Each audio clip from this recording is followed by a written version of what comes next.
عايز عرفني ليه؟ اقول لك ليه؟ انت تحرج الناس ليه انت؟ وتحرج عيله زي دي ليه؟ ظروفها وحشه يعني؟ مالكش دعوه انت. يا عم انت حر يا عم. انت لازم تجرحها يعني؟ اجرحها؟ اما انت كده بتقول لي هديك جنيه ليه وهتديها ليه؟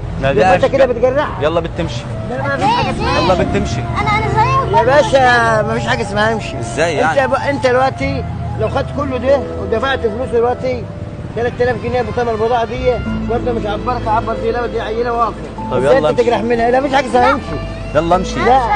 لا هديها حاج بعد اذنك، انت كده راجل، انت راجل ما ينفعش، انت ارزاق على الله يا باشا. دي نكره ودي حاجه وده حاجه، دي انت مالك؟ انت جاي تاخد حاجه، انت مالك ومال العيله انت؟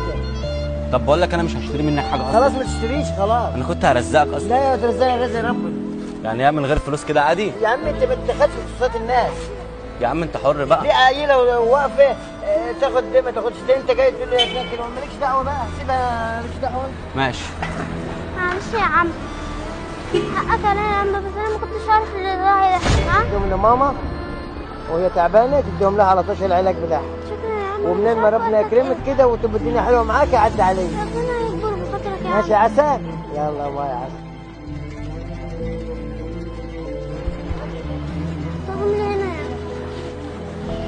اتفضل. لا خلاص خليه.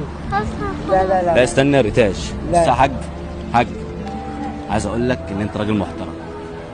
انت مش ملاحظ حاجه من المايك ده؟ كل دي كانت تجربه انسانيه، وريتاج اصلا معانا في فريق العمل، ومن ساعه ما دخلت عليك اشوف رد فعلك وطلعت فعلا راجل محترم. بص الكاميرا، بص الكاميرا هناك في العربيه. والله انت راجل محترم، والله انت راجل طيب.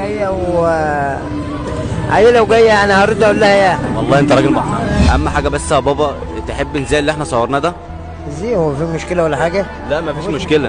احنا بنعملش حاجه يا جدعان الراجل ده في مدينه السلام، اخر شارع مدينه السلام قدام صيدليه عاصم. يا ريت كل اللي يشوفه او اللي ما يشوفوش يجي عن طريق الفيديو ده يرزق الراجل ده، لان عم محمود راجل محترم ويستاهل كل خير.